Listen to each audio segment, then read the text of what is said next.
Great Britain. I'll show you how much this is. 96,600 pesos. I'll repeat it guys, wala akong microphone eh. 96,600 pesos for 100 milliliters. So for 96,000 pesos, so 1,500 pounds ang 100 milliliters. The question is, why all of a sudden they're selling it for 750? No? That's 50% off. What could be the reason? I'll tell you why. Okay? It is because of this. Okay, ha? Cuir de Russie. Magkano lumalabas per mil? Mas mahal siya ng dihamak dito kay Raja. 1,050, no? Per ml. Maliliit ito, no? They have yung Coromandel. Ito yung best leather niya eh. Supposed to be best leather ni Raja Dove, Great Britain, no? So dito niya pinattern. Unbox na lang muna natin ito. Cuir de Russie. Eh, hindi pa pala ako nag-cut ng nails, no? Ganun ako ka-excited dito. Total amoy pa ito. 15 ml lang to guys ha. 15 milliliters. Kay liit, no? Kasi ito yung parfum. May original na lumabas nito and then nagkaroon ng EDT, nagkaroon ng EDP, no? Ito yung pinaka-extract nila. Ito yung mataas ang perfume oil mismo, no? Kaya parfa. So 15 ml, ito yung maliliit, no? So kung dali ito. Pakita ko na sa inyo. Ayan. Meron ako 19, no? 15 ml to, no? Ito pinakasikat, no? At least pinakagusto na talagang gusto ng masa, no? Na Chanel, no? Coromandel, no? So ito, marami akong ganito when I travel, no? Ito yung maliliit nila. Buksan natin. Ay wait, yung price niya is ito 15 ml. O papakita ko sa inyo ha. Ito pag pupunta ka sa France, no? Halimbawa, pag pupunta ka sa Chanel sa France mismo. Dun sa counter mismo ng shop, you ask for this kasi minsan nakakaligtaan nila. Kasi syempre turista tayo, maganda yung tax-free pag bibili ka. Parang may rebate yan para maging tax-free. So ang ginagawa, may bibigay sa inyo na slip, no? If you fill out ninyo, form ito, no? Tapos, pag nasa airport na kayo, papakita ninyo, no?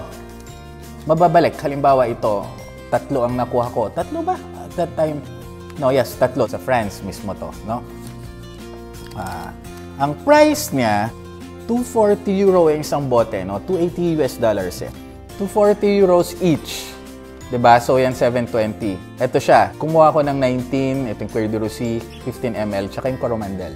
So, ito, pagpunta ninyo halimbawa, ano? Ayan, may tourist information. Ipakita nyo ito, tapos fill up ninyo, no? Sa airport mismo bago kayo umalis, no? Para tax-free. O, sayang, magbabayad kayo ng extra, more than $100 din, guys. Malaki, no? Malaki. So, ayan, no? Advice yan, no? Malaking bagay din yan, guys, no? Minsan, pag lalo na maramihan kayo bumili, daan-daang dolyar din ang matitipid ninyo dyan. Tabi natin to. Cuir de Russie, no? Russie, Russia. Di ba?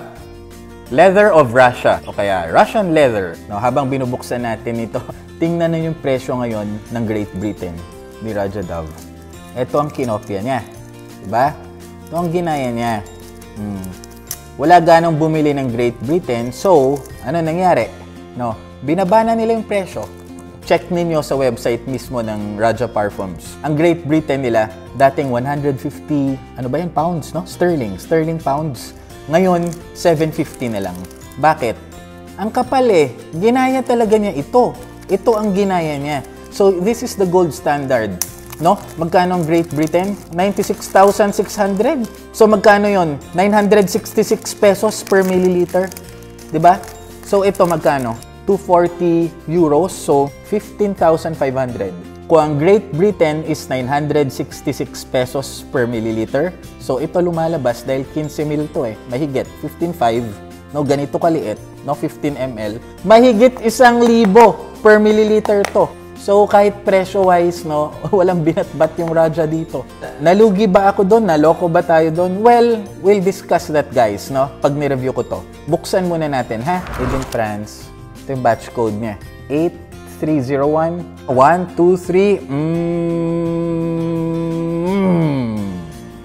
Wow! Yeah! Woo! 1, 2, 3.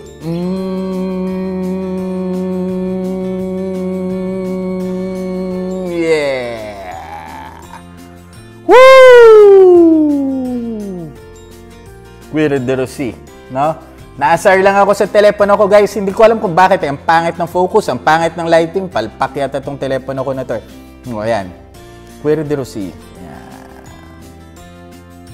Okay ba? Focus, focus. Ayan. Cuir de Rosy. Parfum. No? Wala, hindi maka-focus eh. Woo, ganyan ang kaliit. 15 ml na to, guys, ganyan. No? Isang ganyan mo lang, plak. No? No? This is over 1,000 pesos per milliliter. Okay, so itong talagang gusto gayahin ni Radyo Dove. Ginawa niya in fact na mas swabe, pero not quite. It does not capture kung... Well, basta, pagka-review ko na lang. Ha? Yan, so kung mapansin ninyo, grabe ang pagkaselyo nito. Grabe. Parang rubberish, but it's wax, no? It's supposed to be wax, no? Wax ito, no? Pero parang rugby, no? Na kandila, no? Rubberish na kandila, no? Na medyo plasticized. You just break this, no? Tapos ikutin mo na slowly, no? Pero ngayon pa lang selyadong-selyado para talaga yung essence hindi lumabas. Todo yan. Ayan, wala kang maamoy. Ni Honey Ho, wala kang maamoy nito. No, pero pag mabukas mo, yan, kaya ganito, for travel na. Ilagay mo lang yung darili mong ganyan, no? Tapos ganun mo na. Sige. Cuir de Rosy, kilatisin natin.